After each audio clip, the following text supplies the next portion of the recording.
as we gather here now. Oh Lord, please make these days of ours on this earth filled with Peace TV, the solution for humanity.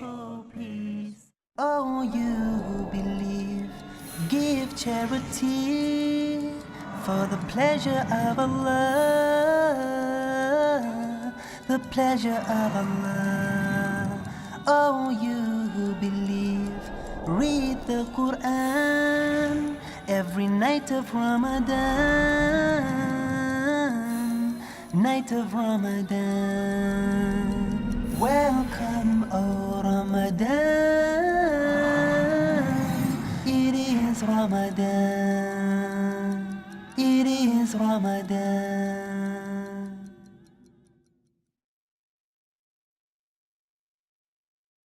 Dear brothers and sisters in Islam and humanity, As-Salaam-Alaikum wa rahmatullahi wa barakatuh.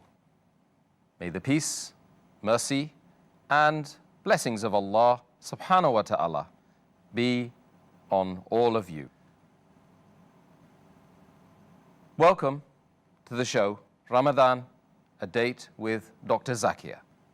I'm your host, Yusuf Chambers, and today we will be discussing the topic, Qiyam al-Layl, the night prayer. As-Salaam-Alaikum wa rahmatullahi wa barakatuh. Wa alaikum as-salam wa rahmatullahi wa barakatuh. A very interesting topic once again.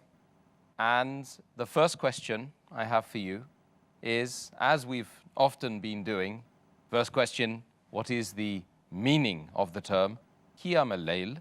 And can you give us the differentiation between that term and Taraweeh, which is often misconstrued? Alhamdulillah. Wassalatu wassalam. Ala Rasulillah wa ala ali wa sahbihi ajmain.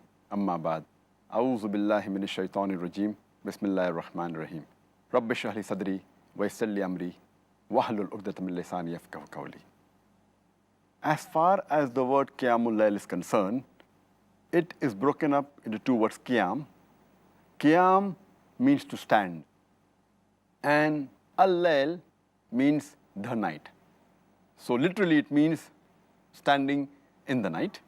But in the Sharia, in the Islamic context, it means it is a voluntary prayer which is prayed after Isha and before the break of dawn. And as we are aware that Isha starts after the redness of the sky disappears after sunset, and you can pray this Qiyamul Layl just before the break of dawn, before the time of Fajr. So Qiyam, the word Qiyamul Layl was given because a person in this voluntary prayer, he recites long verses of the Quran. So the standing is long. Therefore, it is called as standing in the night, the prayer where you have to stand for a long time. And there are various different words which are used for the same Qiyamul Layl. For example, it's also called as Salatul Layl, meaning the prayer at night. It's also called as Tahajjud. It's also called as Witr, also as Taraweeh. Salatul Layl, as I mentioned, means prayer at night, similar to standing in the night, but natural for praying. The other word used is Tahajjud, coming from the word Hajada, which means to wake up. So when a person sleeps and he wakes up to pray, it's called as Tahajjud also. The other word used is Witr. Witr meaning odd. And the Prophet always says that we have to, after Isha Salah, we should offer Witr in odd rakats. And the other name used is Taraweeh. Taraweeh comes from the Arabic word Raha, which means to rest, which means to relax. Because after a few generations after the Prophet, people, when they used to read the Qiyamul Layl in Ramadan especially, this word Taraweeh is mainly used for Qiyamul Layl in Ramadan. So when they used to pray the Qiyamul Layl in Ramadan, after 4 rakat they used to rest. So this word Taraweeh, from that time onwards, it got stuck to this Qiyamul Layl in Ramadan. It's called as Taraweeh. Normally after 4 rakat they used to rest. And this has continued because they used to pray for long hours. And even now, though they pray for a short time, a few verses, yet in the Qiyamul Layl during Ramadan, they stop. So the word is yet used as Taraweeh. But at the time of the Prophet, this word Taraweeh was never used. Even while praying during Ramadan, this word was never used. Even the Sahabas never used this word. It came down later on. So the more appropriate word is Qiyamul Layl. Taraweeh is not the right appropriate word, but it came later on. But if a person, when he reads for a long time, Qiyamul Layl in Ramadan, if he wants to rest, he can rest. But it's not forbidden to rest. The person is tired and he wants to rest, he can rest, but it's not compulsory he has to rest. So the more appropriate word is Qiyamul Layl, and it's not Taraweeh. Dr. Zakir, next question is, could you tell us something of the excellence of the night prayer, Qiyamul Layl, in Islam? As far as the excellence of Qiyamul Layl, the night prayer is concerned, there are several verses in the Quran, there are several hadith talking about it. I'll just mention a few of them. Allah says in the Quran, in Surah Sajda, chapter number 32, verse number 16, talking about those people who are people of paradise, those who go to Jannah, and he describes these people that their limbs do forsake the bed of sleep, and they call to their Lord in fear and hope. That means they leave aside their sleep and they pray to Allah subhanahu wa ta'ala in hope and in fear, in taqwa. And continues, and they give in charity from the sustenance they have given, talking about the people of Jannah. Further, if you read in the Quran, it's mentioned in Surah Dhariyat, chapter number 51, verse number 17 and 18, that these people, talking about the people of Jannah and the righteous people, they sleep very little in night. And during the early hours of dawn, these people, they pray for forgiveness. Allah further says in Surah Furqan, chapter number 25, verse number 64, that these are the people who spend their night in adoration of their Lord, standing and in prostration, in qiyam and in sujood. There are various verses in the Quran. There are various hadith talking about the excellence of this night prayer. Our beloved Prophet Muhammad said, it's mentioned in Sahih Muslim, volume number 1, in the book of fasting, hadith number 2612. Our beloved Prophet Muhammad said that the best prayer after the prescribed prayers, after the prayers which are obligatory, which are fard, it is the night prayer. Our beloved Prophet Muhammad said, it's mentioned in Sahih Bukhari, volume number 2, in the book of Tahajjud, hadith number 1131. The beloved Prophet said, the best prayer is the prayer of Dawud alayhi salam. And the best fasting is the fasting of Dawud alayhi salam. And Dawud alayhi salam, he used to sleep the first half of the night. Then he used to spend the next 1/3 of the night in praying to Allah subhanahu wa ta'ala. And the rest of it, the 1/6 of night, he used to again sleep. Here again talking about the excellence of the night prayer. Our beloved Prophet Muhammad said, it's mentioned in Sahih Bukhari, volume number 2, in the book of Tahajjud, hadith number 1142, our beloved Prophet said that when a person sleeps, the Satan, he ties 3 knots at the back of his head. And after tying each knot, he whispers and he blows and says, the night is long, so keep on sleeping. And when a person gets up and remembers Allah subhanahu wa ta'ala, the first knot is undone. When he does the wudu, the second knot is undone. And when he prays, the third knot is undone. And the person is energetic. And inshallah, he'll be on the straight path for the full day. On the other hand, if he gets up without taking the name of Allah, without doing wudu, without offering salah, then he's lazy and his heart is mischievous. Our beloved Prophet Muhammad further said, it's mentioned in Sahih Muslim, volume number 1, in the book of Salah, hadith number 1656. Our beloved Prophet said that Allah subhanahu wa ta'ala, he descends to the lowest part of the heaven in the last 1/3 of the night. And he says that, is there anyone who wants to supplicate to me? And I will answer him. Is there anyone who wants to ask from me? And I will give it to him. Is there anyone who wants to seek forgiveness? And I will forgive him. Is there anyone who wants to invest a good deed with me? For I am not unjust and not wasteful. And he continues this till the break of dawn. And there are various excellence spoken about the night prayer. For example, in a Sahih Hadith of Tirmidhi, Book of Supplications, Hadith number 3579, our beloved Prophet Muhammad said that the servant is the closest to his Lord in the last 1/3 of the night. And if he asks him, and if he prays to him during this time, it is the best time that he can pray to Allah subhanahu wa ta'ala. It's mentioned in a Sahih Hadith of Tirmidhi, in the Book of Supplications, Hadith number 3499, that when a person asked that which is the best time to pray, the beloved Prophet Muhammad said that the best time that a prayer will be answered is during the last 1/3 of the night, and after the prescribed prayers, after the 5 obligatory prayers. If you supplicate, then inshallah that's the best time to ask for supplication, and the last 1/3 of the night.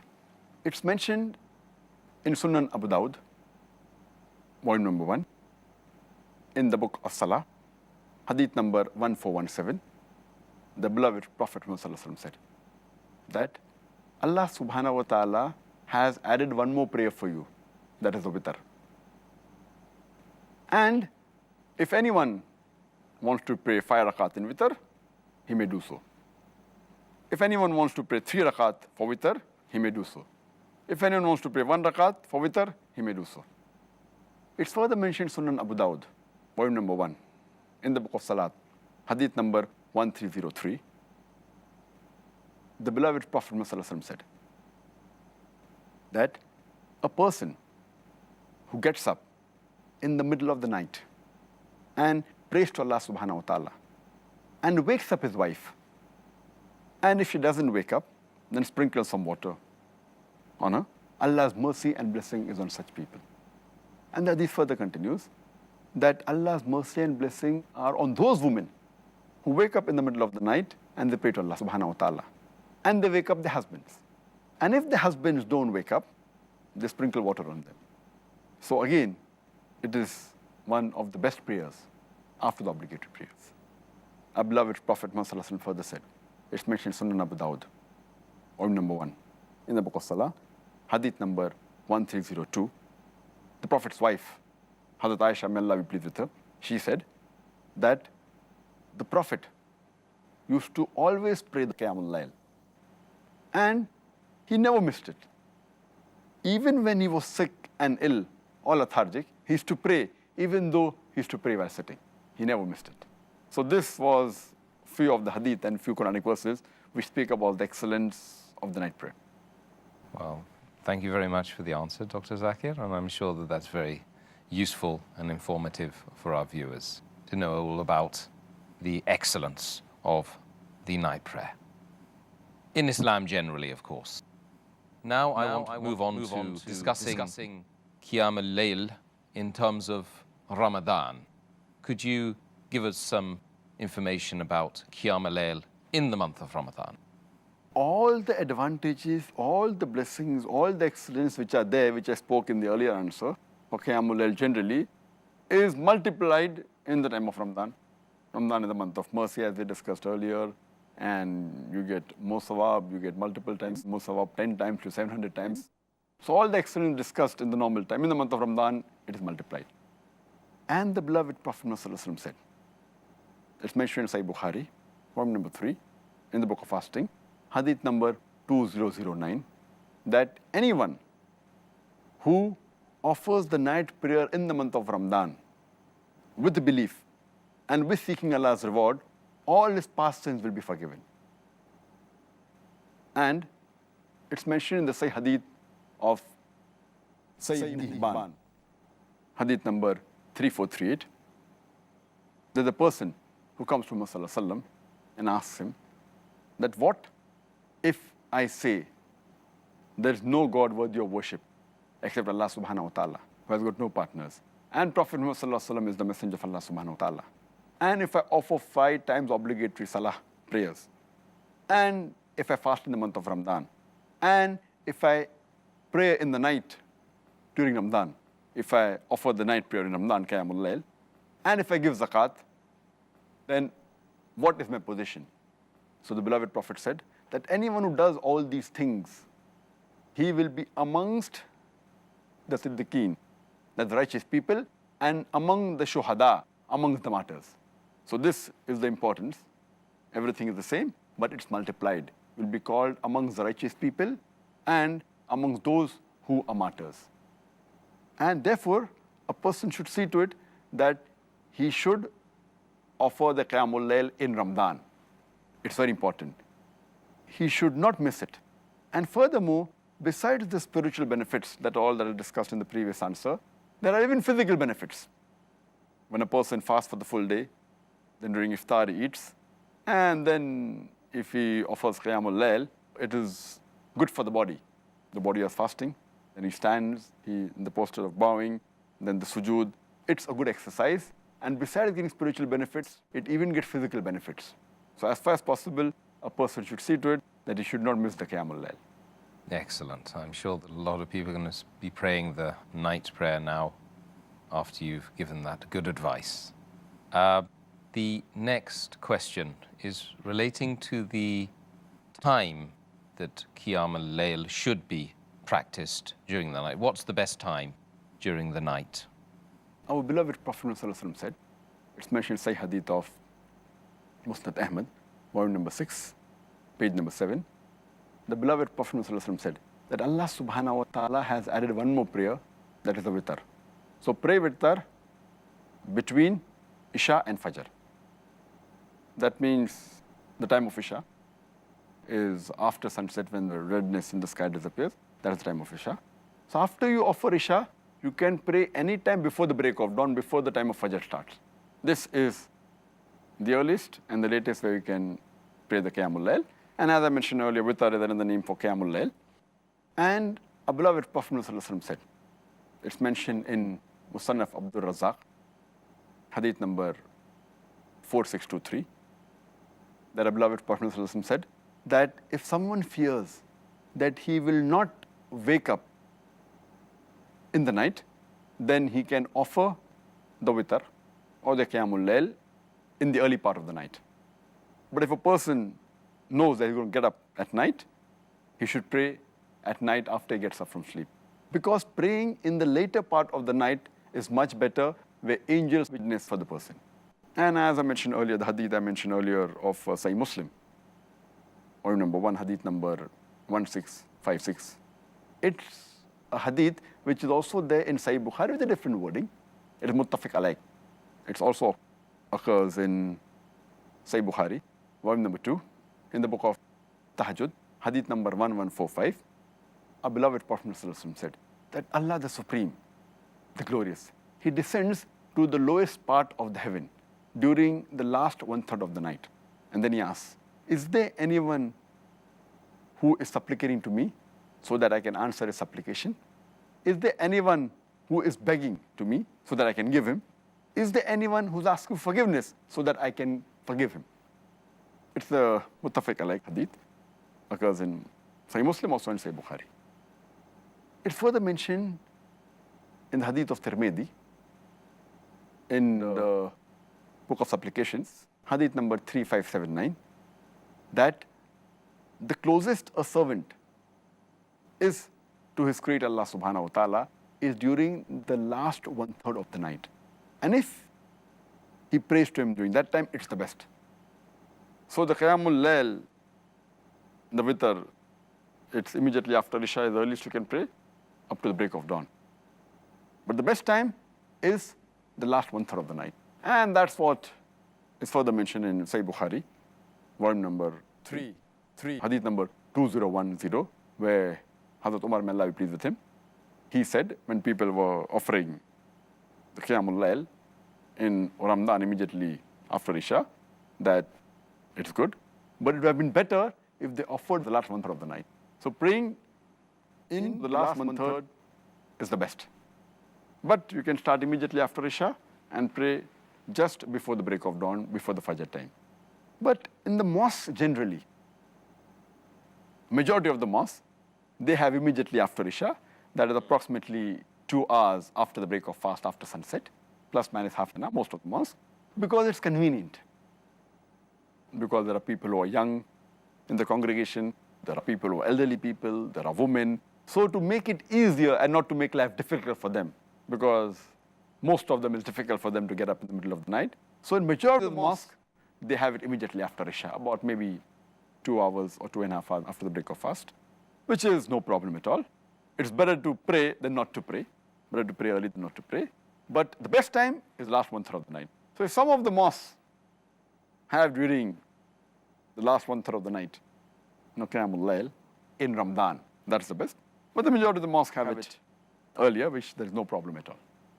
Okay, good. I think you can do both, of course. Alhamdulillah. Alhamdulillah. Allah has made life easy for us. Alhamdulillah. May Allah allow us to do it the whole month, inshallah, and take all the benefits that you've mentioned and will continue to mention during this interview and the question and answer sessions to come up, inshallah. Dr. Zakir, the next question is relating to the etiquettes of the night prayer. Could you explain some of the most essential etiquettes of the night prayer? There are some hadiths which give us some guidance. There's a hadith, which is a Sahih hadith according to Shaykh Albani. It's a hadith of Bayhaqi, where it says that a beloved Prophet ﷺ said that when you get up in the middle of the night, then you use the siwak, and then you do wudu and then offer salah. So using the siwak is a sunnah. Further, it's mentioned in Sahih Bukhari, volume number 2, in the book of Tahajjud, hadith number 1154, where the beloved Prophet Muhammad ﷺ said, and he gave certain things that when a person gets up in the middle of the night, he can recite, La ilaha illallahu wa'dahu la sharika lahu, lahul mulku wa lahul hamdu, wa huwa ala kulli shay'in qadir. Walhamdulillahi, subhanallahi, wa la ilaha illallah wallahu akbar, wa la hawla wa la quwwata illa billah. And then you can recite, Allahumma ighfirli, Allah forgive me, Allah forgive me. So these are recitations which you can do when you get up. Our beloved Prophet ﷺ said, it's a hadith of Sunan Nasai, hadith number 1621, where the beloved Prophet said that when he used to get up in the middle of the salah, Hazrat Aisha, may Allah be pleased with her, she said that whenever the Prophet used to get up in the middle of the night, he used to recite, Subhan Rabbil Alameen, means glory be to Allah, the Lord of the worlds. He used to recite several times. He used to even recite, Subhanallah wa bihamdi, glory be to Allah and praise be to Him, several times. So these are a few of the etiquettes for a person when he gets up in the middle of the night to offer the salah. And there's also hadith of Sunan Abu Dawud. It's a Sahih hadith, volume number 1 in the book of Salah, hadith number 1324. Once when Muhammad Sallallahu Alaihi Wasallam, in the night when he was passing by, he heard Hazrat Abu Bakr, may Allah be pleased with him, reciting the Qiyamul Layl. And you could hear his voice. And later on he hears the voice of Hazrat Umar, may Allah be pleased with him. When both of them come to him the next day, he says to Hazrat Abu Bakr, may Allah be pleased with him, that I could hear your voice, it was soft, it was low. Abu Bakr, may Allah be pleased with him, he replies, that the person who I was praying to, he could hear it. Therefore I was praying softly. Then he says to Hazrat Umar, may Allah be pleased with him, that your voice was loud. So he said that I was trying to wake up those people who were sleeping, and I was trying to shoo away the devils, the shayateen. I was trying to drive them off. So then the Prophet says to Hazrat Abu Bakr, may Allah be pleased with him, that you should increase your voice while offering the Qiyamul Layl. And he told to Hazrat Umar, may Allah be pleased with him, that you should lower your voice while offering Qiyamul Layl. That means your voice should be moderate, neither too loud, neither too soft, while offering the Qiyamul Layl. And there's another hadith, which is a Sahih hadith, mentioned in Sunan Abu Dawud, volume number 1, in the book of Salah, hadith number 1322, that Ibn Abbas, may Allah be pleased with him, he said that whenever the Prophet offered the Qiyamul Layl, you could hear his voice in the inner room when he was reciting in the house. That means the voice was moderate, neither too loud, neither too soft. So these are a few of the etiquettes of Qiyamul Layl. Okay, thank you very much, Doctor. The next question relates really to the length of time, the length that one should make the night prayer. Is there any indications from Quran and Sunnah relating to the length? There are various hadith talking about it, and the length can vary, but the sunnah of the Prophet was that he used to pray usually for long hours. And the hadith in Sahih Bukhari, volume number 2, in the book of Tahajjud, hadith number 1135, that Sahaba says that I joined the Prophet one night while he was offering the Qiyamul Layl. And it was so long that an evil thought came to me. So when he was asked, what was the evil thought? He felt like sitting down and keeping the Prophet standing. That means it was so long. There's another hadith in Sahih Muslim, point number 1, in the book of Salah, hadith number 1697, where it says that once a Sahaba, he prays the Qiyamul Layl along with Prophet ﷺ, and the Prophet started reciting Surah Baqarah. And the Sahaba says that when we finished about 100 verses, he thought the Prophet would bow down, but the Prophet continued. Then later on he thought that after some verses he would bow down, but he continued. Then he thought that, okay, maybe after Surah Baqarah ends, the Prophet would bow down. But after Surah Baqarah ends, he continues reciting. He recites Surah Nisa. And that again is 176 verses. And after that ends, he recites Surah Al-Imran. And he continues leisurely. That means Prophet used to pray for hours. Imagine, Surah Baqarah, Surah Nisa, Surah Al-Imran. It is about, all put together, at least 5 juz. Imagine, only in that one rak'ah. Subhanallah. So this was the length at many a time. But there's no fixed length. A person can vary as much as. The Prophet always preferred praying longer. Further, it's mentioned in a Sahih hadith of Sunnah Abu Dawud, volume number 1, in the book of Salah, hadith number 873. The beloved Prophet, one of the Sahaba, says that when he used to pray, he started the Qiyamul Layl, and he, after Surah Fatiha, he read Surah Baqarah. Then he went in the ruku, in the bowing position. And when he was in the bowing position, he stayed there as long as he was standing before. Then he got up, he put his head straight, and he was in the standing position till as much time as he was in the bowing position. Then he goes to the sujood. And the Prophet was, but naturally says that he said, Subhana bin Nazim in the ruku, glory be to Allah. And then in the sujood, he says, Subhana bin Allah, glory be to Allah who is the highest. And he was in the sujood position as long as he was in the standing position. And in between the two sujood also, he was as long as he was in the sujood position. Saying that all these positions, the qiyam, the ruku, the standing after ruku, the sujood, and the sitting between the two sujood, he used to take his own time and it used to be long. That means the Qiyam al-Layl was very long. There's another hadith in Sahih Muslim, volume number 4, hadith number 6774.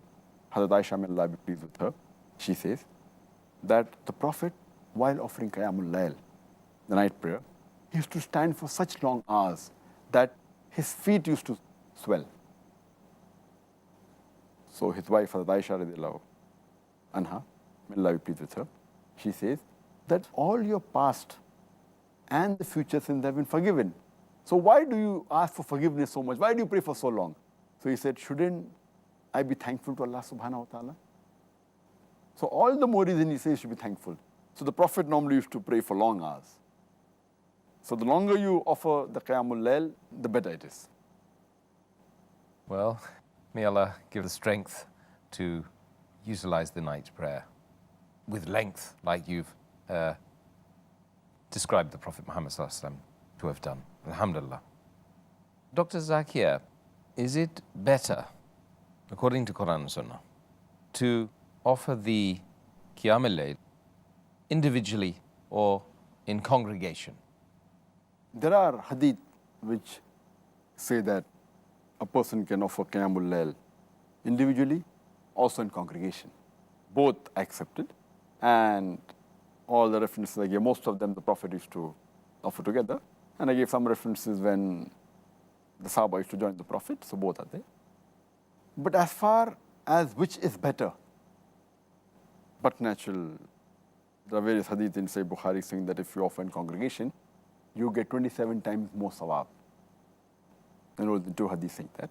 And further, as far as the Qiyamul Layl in Ramadan is concerned, there's a hadith in Sahih Bukhari, volume number 3, in the book of Taraweeh, hadith number 2012, where once the Prophet, he goes to the mosque, and there he finds that people are offering individually. So he offers Salah, the Qiyamul Layl, at night, and many people joined behind him. Next day, the news spreads. And the next night, the full mosque is filled with people. The third night, again, when the Prophet comes to offer the Qiyamul Layl, the mosque is overflowing with people in the congregation, but natural. The fourth night, again, it is overfilled. But the Prophet, he knows people are waiting out, again, to join him for Qiyamul Layl. He does not go out purposely. And during Fajr, after offering the Fajr Salah, after the Salah is over, and he says that not that I was not aware that the people were waiting for me for the Qiyamul Layl, but I did not want to make it compulsory for you. I don't want people to think that it's compulsory to offer Qiyamul Layl, lest it would be difficult for you. So purposely Prophet gave a break to make it known to the people that it's not fard to offer Qiyamul Layl, and he didn't want to make it difficult for the people. But from the hadith you come to know that offering Jama'ah is better. And there's another hadith in Sunan Abu Dawud, volume number 1, in the book of Salah, hadith number 1370. One is the Prophet was offering Qiyamul Layl, and he finishes. And when he's about to get up, people say that, why don't you pray more? So the Prophet says that anyone who prays till the Imam finishes, if he prays with the Imam till he finishes, it is as though he has prayed for the full night. So from these two hadiths we come to know that offering Qiyamul Layl in congregation is better than offering individually, irrespective whether it's in Ramadan or outside Ramadan. Okay, thank you, Doctor. And actually, there's another issue which has come up in my own research, and it relates to the fact that many people consider it a bid'ah to go into congregation and pray the Qiyam al-Layl. And this started in the Khalifate of Umar radiallahu anhu, may Allah be pleased with him. Could you comment on this? People have a misconception that Hazrat Umar, may Allah be pleased with him, he was the one who started this congregation Salah, Qiyamul Layl during Ramadan. It's a misconception. But in fact, it is he who revived the Sunnah of the Prophet. As I mentioned earlier, in the hadith of Sahih Bukhari, volume number 3, in the book of Taraweeh, hadith number 2012, that the Prophet was the person who offered Qiyamul Layl. People joined him in congregation and he allowed it. Then later on, next night, the whole mosque was filled. And third night, it was overflowing. And fourth night, didn't come out purposely. From this hadith, we come to know that it was the Prophet who started this, and Sunnah of the Prophet. But at the time of Hazrat Abu Bakr, may Allah be pleased with him, there were hardly any people who prayed that. Even in the starting of the caliphate of Hazrat Umar, it was the same thing, may Allah be pleased with him. It further mentioned the hadith of Sahih Bukhari, volume number 3, in the book of Taraweeh, hadith number 2010. The Sahaba says that he was walking along with Hazrat Umar, one of the mosque, may Allah be pleased with him, and he finds that people were praying individually. And some people were praying in a small group. So Hazrat Umar, may Allah be pleased with him, he gathered all the people and he said, let's make one Jama'ah. And he appointed Ubay bin Ka'b, may Allah be pleased with him, to lead the Salah. And everyone prayed behind him. And later on, when he comes back after a few nights, he finds that people are praying in one congregation. And then he comments, it is preferable to pray when the people are sleeping than what they are praying now. Because, they prayed immediately after Isha Salah, as I mentioned earlier. So praying the Qiyamul Layl in Ramadan, what people call as Taraweeh, it's preferable to pray the last 1/3 of night. But if you pray early also, it's no problem. Now, coming back to the question, when he said that it's an excellent bid'ah, people misunderstand the statement. And they say, oh, that means the bid'ah can be good. Bid'ah is normally, in the Sharia, means an innovation in the religion. But here, Hazrat Umar, may Allah be pleased with him, he never used it as a bid'ah in the religion. There's nothing like bid'ah which is good. Because it's mentioned in the hadith of Sahih Muslim, volume number 1, hadith number 1885, that all innovations in the religion are wrong and they lead to error. And another hadith says that all innovations lead to hellfire. So all innovations are wrong. Now, based on this hadith, when Umar, may Allah be pleased with him, said that it's an excellent bid'ah, so people normally say that bid'ah can be good and can be bad, good bid'ah is allowed. So what he really meant here was bid'ah in the linguistic term, not bid'ah in the religion.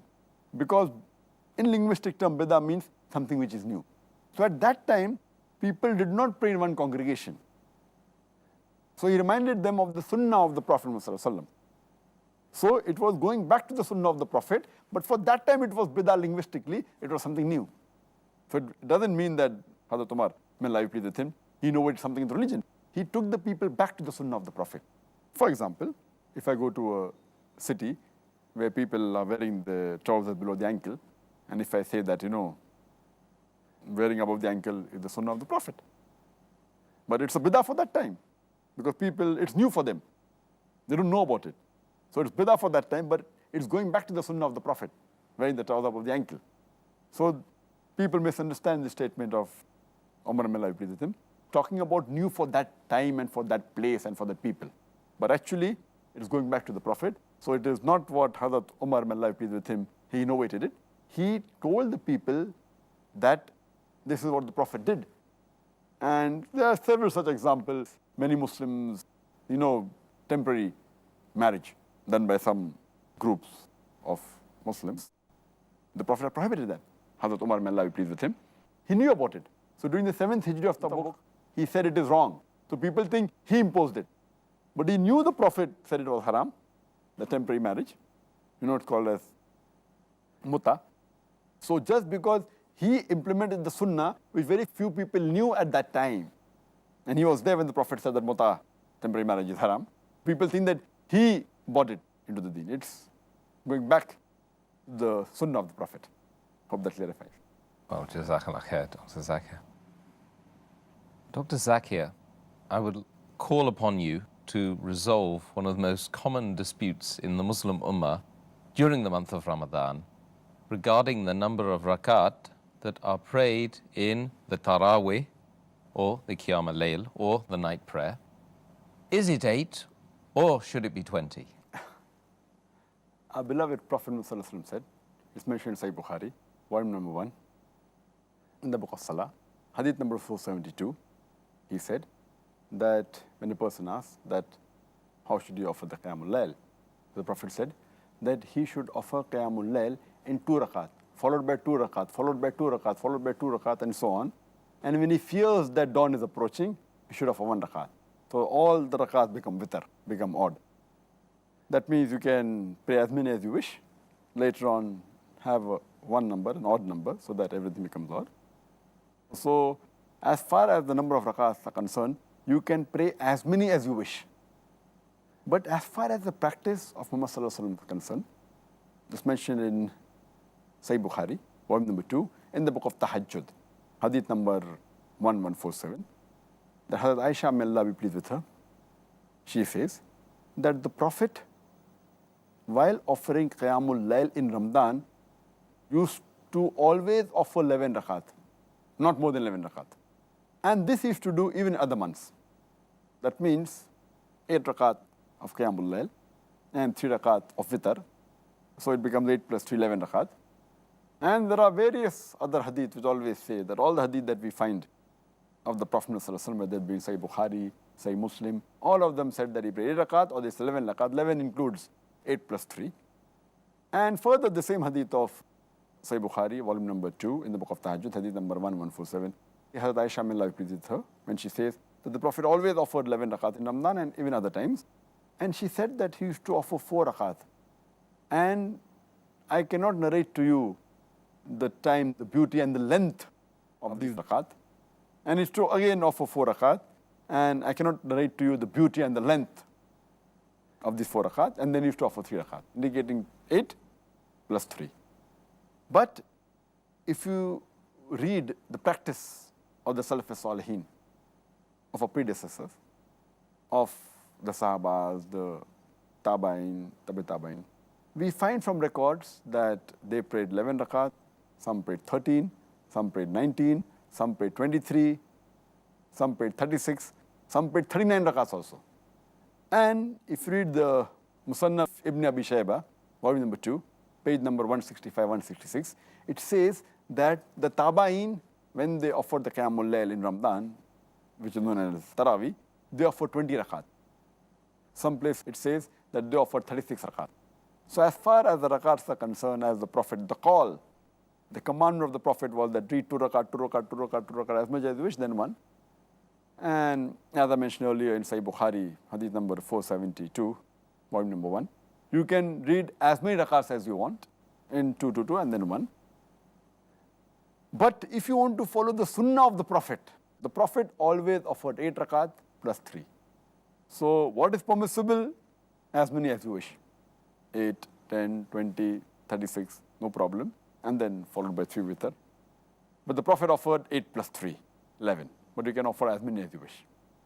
Well, of course, you've mentioned that one could pray as much as you like in terms of the number of rak'ah, but the sunnah is 8. This is what you've said. That's it. The Prophet offered 8. Alhamdulillah. But he permitted you can offer as many as you wish. Right, right. So as many as you like, but the sunnah is 8. However, if a person or a group of people pray 8 in 1 hour, and another group of people pray 20 in 1.5 hours, which would you say is the best? Here your question has got 2 portions. One is the number of rakat, other is the length. As I mentioned in the earlier answer, that the longer it is, the better it is. The Prophet said that. And the other is that any rakat is fine, Prophet offered 8. Now here 8 and 1 hour is better, or 20 and 1.5 hour is better. Before I answer this question, I'll tell you that if a person is offering his salah in a mosque which is praying in congregation 8 rakat, he should not get up and pray additional 12 and make it 20 because he feels 20 is better. Neither should a person who is offering Taraweeh or the Qiyamul Layl in Ramadan offers his Qiyamul Layl in a mosque which is offering 20 rakat in Jama. He should not offer 8 rakat and walk out, because the Prophet said that a person who prays along with the Imam and ends with the Imam, it is as though he has offered the Salah for the whole night. So we should be more tolerant and agree that the Prophet allowed all types. If a person wants to offer 20, if he is offering in a mosque of 8 rakat in Jamaat, offer 8 rakat in Jamaat, he can go home and offer the remaining balance of the 20, that's 12 rakat. As far as the question is concerned, which is better, 8 rakat and 1 hour, or 20 rakat and 1.5 hour? Here again, as I said, that the call, the commandment of the Prophet is that you can offer as many as you wish, and the longer it is better. But the Prophet offered long and 8 rakat. So if you ask me which is better, both acceptable, but the better would be that if he offers the same length but with 8 rakat. Same length, 8 rakat, whether it be 1 hour, 2 hour, or 3 hours. So if you ask me 1 hour with 8 rakat is better or 1 hour with 20 rakat is better, I would prefer 1 hour with 8 rakat. But as the question is, if it's 1 hour with 8 rakat and 1.5 hour with 20 rakat, I would prefer 20 rakat 1.5 hour. Because the call of the Prophet is longer the better, which you're doing. And again, the call is you can offer as many as you wish. So I would prefer 20 rakat and 1.5 hour rather than 8 rakat and 1 hour. And that's what we see in the Harmain. They're 20 rakat, but they are long for approximately 2 hours there. And in the other mosques, they have 8 rakat and shorter duration. But in both the Harmain, Masjid Haram in Makkah and Medina, mashallah, they have for long hours. As it is the Harmain, you get multiple rewards. You get 1,000 times in the Masjid al-Nabawi and 100,000 in Masjid Haram, Makkah. Yes, absolutely. Well, thank you very much, Dr. Zakir, regarding that superb answer. Last question in the interview phase. Dr. Zakir, relating to women now, are women allowed to pray the Taraweeh in congregation in the masjid? As far as women being allowed to pray in the masjid, our beloved Prophet Muhammad said, it's mentioned in Sahih Bukhari, volume number 1, in the book of Salah, hadith number 834, the Prophet said that do not prevent the female servants of Allah from going to the mosque. The Prophet said in Sahih Bukhari, volume number 1, in the book of Salah, hadith number 865, that if the women ask you permission to go to the mosque, even at night, you give it to them. That means even going at night, but natural for Qiyamul Layl or for Isha Salah, you give it to them. Talking about Taraweeh, you give it to them. And further, it's mentioned in the hadith of Sunan Abu Dawud, volume number 1, book of Salah, hadith number 1370. It narrates about Muhammad Sallallahu Alaihi Wasallam had iftar along with the family and the women and all of them. And then they prayed at night, the Qiyamul Layl. And they nearly missed their falah. Falah is success. Talking about the pre-dawn meal, talking about suhoor, which we discussed earlier. They nearly missed their suhoor, indicating that the full family, along with the women, the family, they prayed together with Muhammad Sallallahu Alaihi Wasallam, saying it's allowed. Further, it's mentioned in the hadith of Sahih Muslim, point number 1, in the book of Salah, hadith number 881. The beloved Prophet, he said that the best row for the men in Salah are the first rows, and the worst is the last row. The best row for the women are the last rows, and the worst rows are the front rows. That means the women can go in the mosque to offer Salah, even Qiyamul Layl. But there are some etiquettes. The men should be in the first row, and the women should be in the last rows. And they should be careful, they should not create a fitna, that's important. Not have, where sometimes ladies come with all glamorous dresses and they wear adornments and ornaments, etc. As the Quran says in Surah Nur, chapter number 24, verse number 31. Say to the believing woman that she should lower her gaze and guard her modesty, and display not her beauty except what appears ordinarily of, and draw her veil over the bosom. That means unnecessary, too much of glamour, ornaments, etc. And Quran says in Surah Ahzab, chapter 33, verse 59, that, O Prophet, tell your wives, your daughters, and the believing women, when they go abroad, when they go out, they should put on the jilbab, the cloak. So they should be careful that they should wear the jilbab when they go for Salah, for the Qiyamul Layl in Ramadan or to the mosque, and should not make a fitna. As long as they don't make a fitna and they don't unnecessarily put perfume and attraction, they can go, alhamdulillah. It is fine, it is good. And it's further mentioned in Sahih Bukhari, volume number 1, in the book of Salah, hadith number 849, that the Prophet, after, when he led the congregation, he turned to the people and he waited. And the women immediately got up and they left. And the narrator says that, maybe the Prophet did that purpose so that he didn't want the men and women to meet. So you should be careful, you should not create a fitna. So women can go to the mosque and they can offer the Taraweeh. It's perfectly fine. It was a practice at the time of the Prophet also. Thank you very much for that final answer. I think we've, once again, we've learned an awful lot about this particular aspect, the night prayer, Qiyam al-Layl, during the month of Ramadan, alhamdulillah, and hopefully we will all take as much benefit as possible and implement it during this Ramadan and the coming Ramadans, inshallah. Jazakallah khair.